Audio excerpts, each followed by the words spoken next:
नमस्ते दोस्तों। कथा कथन में आज सुनिए स्थापित एवं लोकप्रिय लेखिका सुधा जुगरान की लिखी हुई कहानी अतीत के साए। समकालीन हिंदी लेखकों में सुधा जुगरान जी अपना एक विशिष्ट स्थान रखती हैं। प्रस्तुत है कहानी मेरी जुबानी। मैं हूँ सीमा सिंह। विभू का इस अस्पताल में हाल ही में तबादला हुआ था। सिस्टर के साथ वो अस्पताल का राउंड लगा रही थी कि उसकी नज़र बेड पर आंखें बंद किए लेटे एक मरीज पर पड़ी। उसे एक झटका सा लगा। स्मृति पटल पर कुछ कौंधा। उसने दिमाग पर थोड़ा जोर दिया तो धुंधली सी एक सूरत मस्तिष्क पटल पर उभर आई। क्या ये वो हो सकते हैं? विभू रुककर उस मरीज का चेहरा देखने लगी। कृशकाय, बड़ी दाढ़ी, दर्द से कुम्हलाया चेहरा। इन्हें क्या हुआ है सिस्टर? पैरालिसिस का केस है डॉक्टर, बाईं तरफ लकवा पड़ा है, अब तो काफ़ी ठीक हो गए हैं। क्या नाम है इस मरीज का? कहती हुई विभू सामने लटके चार्ट को देखने लगी। आशीष शर्मा, सिस्टर बोली। आशीष शर्मा? ये नाम जहर बुझे तीर की तरह विभू के दिल के आर पार हो गया। बाकी का राउंड उसने जल्दी जल्दी निपटाया और अपनी केबिन में कुर्सी पर जा बैठी। कुर्सी पर बैठकर सामने रखे गिलास का पूरा पानी पी गई। ऐसा लग रहा था जैसे अंदर उमड़ आई बेचैनी को वो गिलास के पानी के साथ घोलकर पी जाना चाहती हो। खुद को सामान्य करने के लिए उसने कुर्सी की बैग से सिर टिकाकर आंखें मूंद लीं। जिस अतीत को वो किसी दुस्वप्न की तरह भुलाने की कोशिश करती है, वो किसी जिद्दी बच्चे की तरह बार बार उसके सामने खड़े होकर पैर पटकने लगता है। उसका मन लखनऊ की गलियों में भटकने लगा जहाँ उसका घर था। वो छोटी थी तो नीतू दीदी के साथ लगी रहती। सोना, खाना, खेलना सब दीदी के साथ।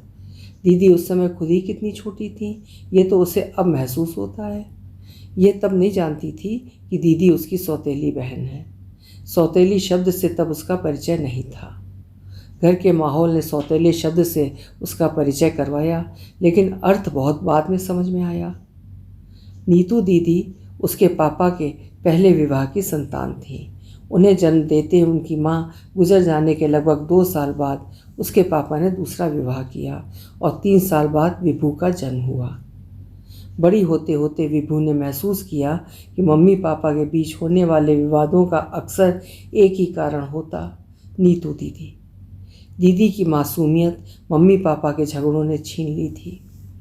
विभू को मम्मी चाहे कितना भी डांटती टपटती, पापा कुछ नहीं कहते, लेकिन दीदी की गलती होने पर भी मम्मी का जरा भी डांटना उन्हें बर्दाश्त नहीं होता था।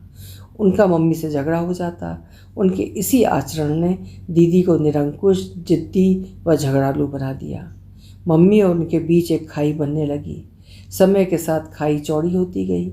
नीतू दीदी छोटी से छोटी बात की भी पापा से शिकायत कर देती। पापा बजाय मम्मी के दीदी का ही पक्ष लेते।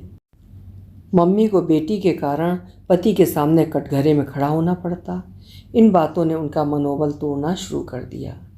घर मानो युद्ध का अखाड़ा बन गया। तब दीदी कहाँ जानती थी कि उनके कारण मम्मी पापा का वैवाहिक जीवन टूटने के कगार पर आ खड़ा हो सकता है। रोज़ रोज़ की किचकिच से तंग आकर मम्मी ने दीदी से कुछ भी कहना छोड़ दिया। वो जैसा करना चाहती करने देती। पढ़ती न पढ़ती, समय असमय इधर उधर जाती, वो ध्यान ही नहीं देती। अलबत्ता विभू को पूरे नियंत्रण में रखती। विभू को नीतू दीदी बहुत अच्छी लगती। दीदी से लगाव होने के कारण उसे भी मम्मी की ही गलती लगती। वो उसे भी हर बात के लिए मना क्यों करती हैं, वो सोचती। मम्मी उस समय कितने अंतर्द्वंद से गुजरी होगी, ये उस समय वो समझ नहीं पाती थी। उनके एक तरफ कुआं था तो दूसरी तरफ खाई। मम्मी पापा के अलग अलग आचरण के कारण दीदी उच्छृंखल हो गई। किशोर व लड़की को जब नियंत्रण में रखना पापा के लिए मुश्किल हो गया तो वे उन्हें उनके नाना नानी के पास इंदौर छोड़ आए। वहीं स्कूल में एडमिशन दिला दिया। बीच बीच में आते जाते रहते। कभी दीदी छुट्टियों में आ जाती। घर में पहले के बनस्पत अब शांति हो गई थी, लेकिन दीदी का जाना विभू को अंदर से बहुत आहत कर गया। उसका संग साथ चला गया था। इसका दोष उसके बाल मन ने मम्मी के माथे मढ़ दिया। देखने को तो घर में शांति हो गई थी, लेकिन मम्मी पापा का वैवाहिक जीवन बारूद के ढेर पर आ गया था। बस चिंगारी दिखाने भर की देर थी। उसे याद है, उस समय वो 10वीं की परीक्षा की तैयारी कर रही थी। पापा कुछ दिनों के लिए इंदौर गए हुए थे। जब उन्होंने आकर खबर सुनाई कि वे इंदौर में एक घर का सौदा कर आए हैं और अब हम सब जाकर वहीं रहेंगे, तो मम्मी एकदम चौंक गई थी। लेकिन यहाँ भी तो अपना घर है, मेरी कॉलेज की नौकरी है, आपकी नौकरी है, नौकरी छोड़कर हम कहाँ जाएंगे? मैं नौकरी छोड़कर वहाँ पर कोई काम शुरू कर लूँगा। लेकिन बिना कारण आप इतनी अच्छी नौकरी क्यों छोड़ रहे हैं? मम्मी तर्क पर उतर आई थी। मैंने कुछ सोच कर ही ये फैसला किया है।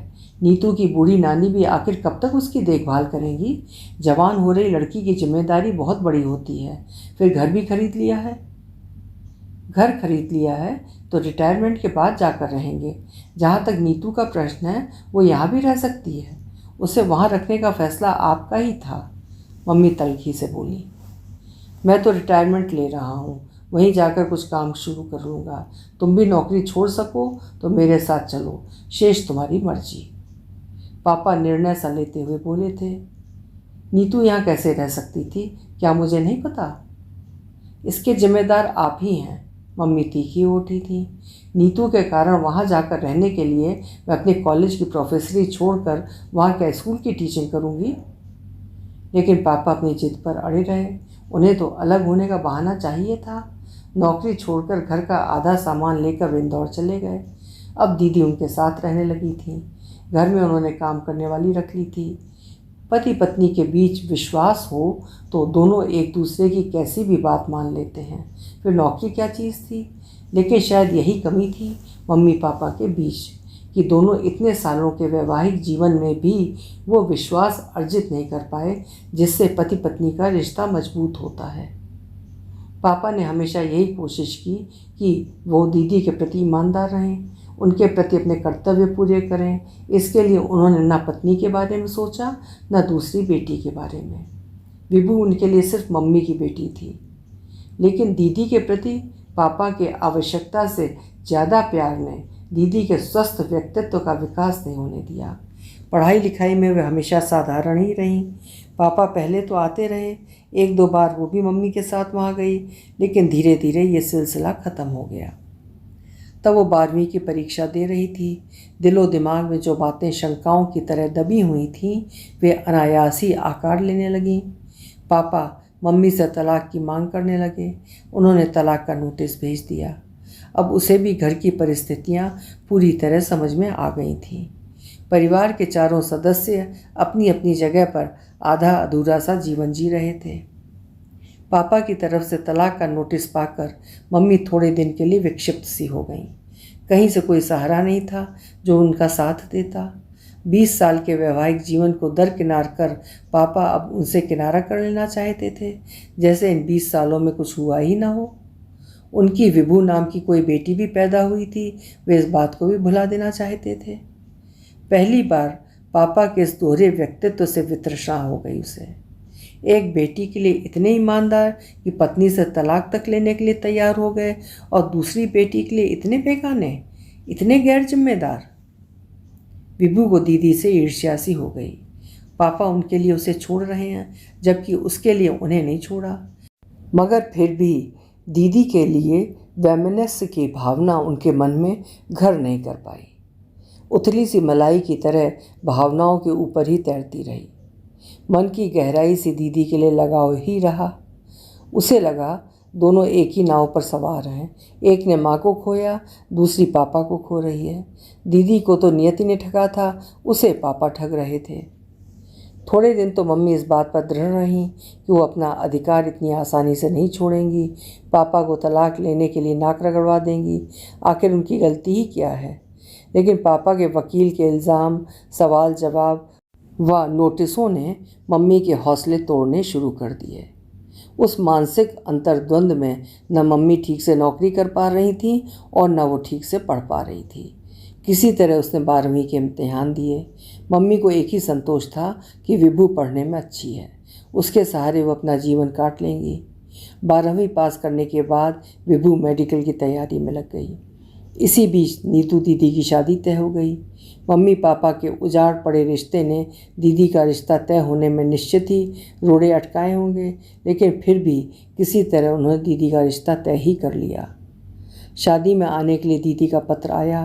पत्र से कहीं नहीं लगा कि दीदी को उसके प्रति कोई दुर्भावना है। संभव है इस उम्र तक आते आते उन्हें भी कई बातें समझ में आने लगी होंगी। पत्र से साफ लगा कि दीदी ने पापा से छिपकर पत्र लिखा है। पापा अगर एक बार भी बुलाते तो वे दोनों दौड़ी चली जाती। शादी में तो वे नहीं गईं, पर मम्मी ने दीदी के लिए कोरियर से गिफ्ट भिजवा दिया था। दीदी की शादी हो गई। वो पहले भी दूर रह रही थीं, लेकिन पता नहीं क्यों विभू को नीतू दीदी की शादी के बाद कुछ अकेलापन सा लगा था। इसी बीच विभू मेडिकल में सेलेक्ट हो गई। मम्मी का तो खुशी का ठिकाना न था। पापा भी खुश हुए थे क्योंकि उनका भी बधाई का कार्ड आया था। उसे अच्छा लगा। दीदी जो मम्मी पापा के बीच एक साथ रहने में बाधा थी, वो ससुराल चली गई और वो हॉस्टल चली जाएगी। शायद अब मम्मी पापा के बीच सुलह हो जाए, सोच कर वो मनी मन खुशियों व कल्पनाओं का महल बनाने लगी थी, किंतु ये खुशफहमी ज़्यादा दिन न टिक पाई। एक दिन हॉस्टल में मम्मी का पत्र आया। उन्होंने पापा को तलाक देना स्वीकार कर लिया था। पत्र में लिखा था, मैं हार गई विभू, बस अब दुनिया में मेरी तू ही है। तेरे सहारे ही जीवन काट लूँगी। मैं दिमागी तौर पर बहुत टूट चुकी हूँ। परिस्थितियों से लड़ने की क्षमता अब मुझ में नहीं है। मैं अब शांति चाहती हूँ, इसलिए मैंने आशीष शर्मा को आज़ाद कर दिया। वो तीसरी शादी करना चाहता है। मम्मी ने तेरे पापा की जगह आशीष शर्मा का इस्तेमाल किया था। पत्र पढ़कर वो जड़ हो गई। पता नहीं क्यों पापा के साथ मम्मी के लिए भी उसके मन में नफ़रत के भाव उपज आए थे। कुछ गलती तो मम्मी की भी रही होगी। कोई ऐसे थोड़े ही ना संबंध टूटते हैं। मम्मी पापा के प्रति नफ़रत के भाव लिए वो किसी तरह अपनी पढ़ाई में दिल लगाने लगी। बिखरी मानसिकता में मेडिकल की पढ़ाई करना आसान नहीं था, लेकिन उसके जीवन का संबल बस अब ये मेडिकल की ही डिग्री थी, जिसे पाने के लिए उसे मेहनत करनी ही थी। विवाहित जीवन व वैवाहिक संबंधों से नफ़रत हो गई थी उसे। विश्वास उठ गया था पति पत्नी शब्द से। इन रिश्तों को बिगड़ते देर नहीं लगती।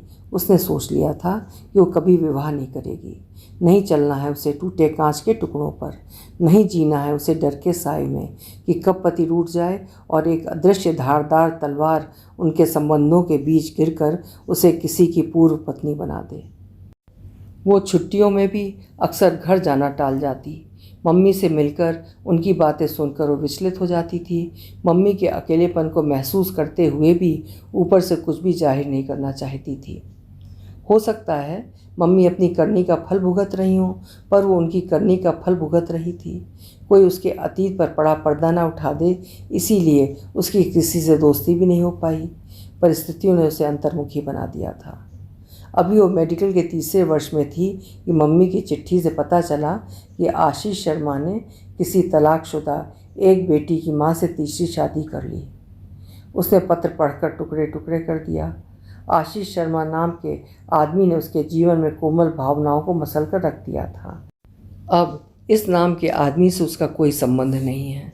इसके कुछ दिन बाद उसे अचानक नीतू दीदी का पत्र मिला। वह आश्चर्यचकित हो पत्र पढ़ने लगी। प्रिय विभू, बहुत दिनों बाद पत्र लिख रही हूँ। कहाँ से शुरू करूँ समझ नहीं आ रहा। बहुत कुछ घट गया इस बीच। अपने मन के अंतर्द्वंद्वों के साथ किसी तरह जीवन की कोपल को संजो कर जी रही हूँ। तुम्हारे साथ तो मम्मी हैं, पर मैं तो बिल्कुल अकेली हो गई। पापा ने मम्मी से तलाक लेकर हम सबको चौराहे पर खड़ा कर दिया। मैं तो तब नादान थी, पर क्या पापा भी नादान थे? मैं तब छोटी थी विभू, पर यकीन करना मैंने तुमसे व मम्मी से हमेशा प्यार किया व करती हूँ। पापा ने एक बार भी नहीं सोचा कि जितनी बार पापा मेरे सामने किसी को लाकर खड़ा करेंगे, उतनी ही बार उसे माँ के अक्स में फिट करने में मुझे भी कोई तकलीफ़ होती होगी। एक बार नियति ने माँ को छीन लिया। पापा ने मम्मी को सामने खड़ा करके कहा, ये तुम्हारी मम्मी है। मजबूरी थी, मैंने स्वीकार कर लिया। लेकिन अब फिर एक औरत को अपनी बगल में खड़ा करके कहते हैं कि ये तुम्हारी मम्मी है, तो क्या मैं फिर स्वीकार कर लूँ? नहीं विभू, अब नहीं। मम्मी इत्तेफाक से अगर इस दुनिया में ना होती तो अलग बात थी। मम्मी ने पापा को तलाक दे दिया। तुम मम्मी के साथ अलग हो गई, मगर मैं पापा को तलाक कैसे दूँ? कैसे रिश्ता तोड़ूँ उनसे? मेरे लिए स्वीकार व अस्वीकार करना दोनों मुश्किल हो गया है। बहुत मानसिक अंतर्द्वंद के दौर से गुजर रही हूँ। पति व ससुराल वालों के ताने व उपहास कभी कभी मेरे लिए असहनीय हो जाते हैं। पापा ने अपने मन के संतोष के आगे किसी को न देखा। बेटी होकर मैं श्राप देती हूँ कि एक दिन एक एक करके उनके कर्म उनके सामने आएं और उन्हें जीने के लिए मोहताज कर दें। विभू सिहर कर आगे न बढ़ पाई। वो अपना ही पक्ष सोचती रही, दीदी का पक्ष कभी जाना ही नहीं। दीदी ने ठीक ही लिखा है कि आखिर कितनी औरतों को वो अपने मन में माँ के अक्स में फिट करती रहे, कितनों को माँ के रूप में स्वीकार करती रहे। कुछ पलों बाद पत्र पर उसकी नज़रें पुनः केंद्रित हो गईं। आखिर में लिखा था, कभी मम्मी मेरे लिए सौतेली थी, अब पापा किसी के लिए सौतेले बाप बन गए हैं। अगर पापा की इस पत्नी से भी नहीं बनी तो क्या वो चौथी शादी करेंगे? शेष फिर तुम्हारी दीदी। विभू ने पत्र संभाल कर रख लिया। दीदी के प्रति सारे पूर्वाग्रह समाप्त हो गए थे। उसे वो भी अपनी तरह अकेली व बेचारी सी लगी। विभू की डॉक्टरी की पढ़ाई पूरी हुई और पोस्टिंग आगरा के सरकारी अस्पताल में हो गई। मम्मी लखनऊ में थीं, वो भी नौकरी में थीं। विभू की पोस्टिंग होते ही मम्मी शादी के लिए उसके पीछे पड़ गईं, पर उसने साफ इनकार कर दिया कि उसे किसी भी सूरत में विवाह नहीं करना है, और अगर वो उसके पीछे ज़्यादा पड़ी तो बेटी से हाथ धो बैठेंगी। मम्मी डर गईं। उन्होंने फिर उसके विवाह के बारे में बात करना बंद कर दिया, लेकिन कुछ समय बाद ही ये बात फिर उठ खड़ी हुई। साथ काम करने वाले एक डॉक्टर ने विभू से विवाह की इच्छा जताई। जब उसने इनकार कर दिया तो उस डॉक्टर ने अपने मम्मी पापा को विभू की मम्मी से मिलने भेज दिया। अंधे को क्या चाहिए दो आंखें। मम्मी फिर से विभू के पीछे पड़ गई, लेकिन वो अपनी जिद पर अड़ी रही। अब विभू ने दूसरी जगह पोस्टिंग के लिए प्रयत्न करने शुरू कर दिए और इंदौर आ गई।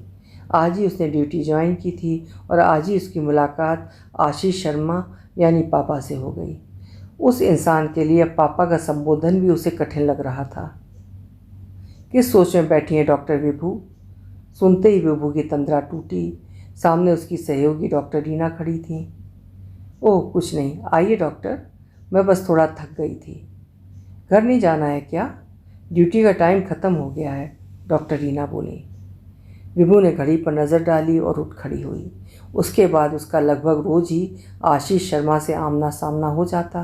हालांकि वे उसकी मरीज नहीं थे, उसे लगता जब वो उनके सामने पड़ती है तो वे ध्यान से उसकी तरफ देखने लग जाते हैं। वे उसे लगभग 12-14 साल बाद देख रहे थे, लेकिन बेटी की सूरत क्या कोई भूल सकता है? परंतु विभू ने अपने चेहरे पर परिचय का कोई भाव नहीं आने दिया। उसे आश्चर्य हुआ खुद पर, स्वयं को कैसे वो इतना तटस्थ रख पाई। एक दिन जब वो अस्पताल पहुंची तो पता चला आशीष शर्मा को छुट्टी मिल गई है। उनका इलाज तो अब लंबा चलेगा डॉक्टर, इसलिए घर से ही होगा, एक्सरसाइज वगैरह। हाँ, वे आपके नाम एक पत्र दे गए हैं, सिस्टर ने पत्र देते हुए कहा। मेरे नाम? विभू को आश्चर्य हुआ। इसका मतलब वे उसे पहचान गए थे। उसने पत्र पर्स में रखा और सोचा केबिन में जाकर पढ़ूंगी। पता नहीं इसमें क्या लिखा हो और कैसे भाव उसके चेहरे पर आएं और सिस्टर उन्हें भांप ले। राउंड लगाकर जब वो अपने केबिन में पहुंची तब उसे पत्र की याद आई। कुर्सी पर बैठकर उसने पत्र निकाला और पढ़ने लगी। प्रिय बेटी विभू। संबोधन पढ़कर वो चौंक गई। मैंने तो तुम्हें पहले दिन ही पहचान लिया था, पर किस मुंह से तुम्हें कहता कि मैं तुम्हारा पापा हूँ। तुम्हारे लिए शायद इस शर्म की बात हो कि मैं तुम्हारा पापा हूँ, परंतु मेरे लिए गर्व की बात है कि तुम मेरी बेटी हो। दो बेटियां होते हुए भी मुझे आज प्यार से पापा कहने वाला कोई नहीं। तुम दोनों व तुम्हारी मम्मी का अपराधी हूँ मैं। माफ़ी मांगने का अधिकारी तो मैं नहीं, फिर भी तुमसे माफ़ी मांगता हूँ। तीसरी शादी मेरे जीवन का सबसे गलत निर्णय था।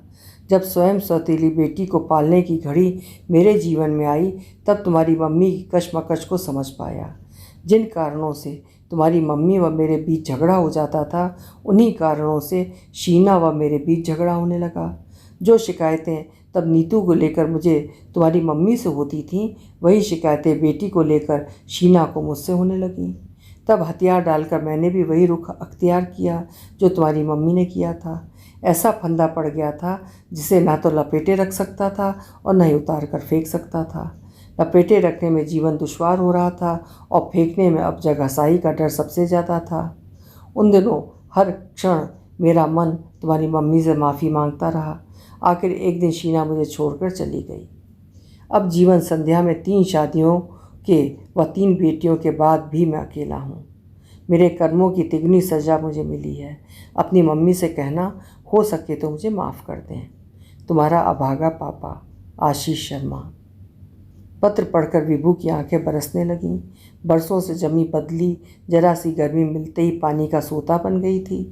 आशीष शर्मा को तो कब का दिल से निकाल चुकी थी, इसलिए उनके लिए प्यार या नफ़रत अब दिल में कुछ भी शेष नहीं रह गया था। उन्हें माफ़ करना या ना करना मम्मी का काम है। मम्मी अगर उनके साथ हैं तो सब कुछ भुलाकर वो उन्हें पापा की जगह बिठा देगी। लेकिन उनके पत्र से आज मम्मी के प्रति जमा हुआ गुबार धुआं हो गया था। उसका मन बार बार मम्मी को कटघरे में खड़ा कर देता था। आज मम्मी के प्रति सभी प्रतिवाद खत्म कर वो मुक्त हो गई थी। पापा ने मम्मी से माफ़ी मांगकर मम्मी के प्रति उसका मन साफ कर दिया था। क्या हुआ डॉक्टर विभू? डॉक्टर रीना उसके पास खड़ी हो उसे आश्चर्य से निहार रही थी। विभू ने झट से आंखें पोंछ डाली। क्या हुआ, आप रो रही थी? नहीं नहीं, बस ऐसे ही, विभू हड़बड़ा कर बोली। डॉक्टर, मेरा एक काम करोगी? क्या? मैं 4 दिन के लिए मम्मी से मिलने जाना चाहती हूँ। मेरे पेशेंट देख लेना। मैं छुट्टी के लिए प्रार्थना पत्र लिख देती हूँ। कहकर उसने जल्दी जल्दी प्रार्थना पत्र लिखा और उसे देती हुई बोली, इसे पहुँचा देना। और पर्स उठाकर कमरे से बाहर हो गई। डॉक्टर रीना उसे असमंजस में जाते हुए देखती रही। अस्पताल से निकलकर विभू भी भीड़ का हिस्सा हो गई। लखनऊ पहुंचकर वो मम्मी से लिपटना चाहती थी, प्यार करना चाहती थी और उन्हें पापा का पत्र पढ़वाना चाहती थी ताकि वो अपने मन में घिरे अवसाद से बाहर निकल सकें, आत्मसम्मान की भावना के साथ जी सकें। वो उन्हें बताना चाहती थी कि उनकी गलती नहीं थी, जिसकी थी वो माफ़ी मांग रहा है, और ये भी कि सोचते ही उसके चेहरे पर शर्मीली मुस्कुराहट आ गई। वो अब विवाह के लिए तैयार है। उस आगरा वाले डॉक्टर के विषय में वो जो निर्णय लेना चाहती हैं ले लें। सोचकर उसने सामने खड़े टैक्सी वाले को आवाज़ दी और उसमें जा बैठी। अभी आप सुन रहे थे मानवीय रिश्तों के आपस में उलझ जाने और परिणाम स्वरूप होने वाले कष्टों की कहानी अतीत के साए। कहानी की लेखिका हैं सुधा जुगरान जी। उम्मीद है कहानी आपको ज़रूर पसंद आई होगी। पसंद आई हो तो कहानी को लाइक ज़रूर करिएगा और चैनल को भी सब्सक्राइब करिएगा। कल फिर मिलेंगे। आपका समय शुभ हो।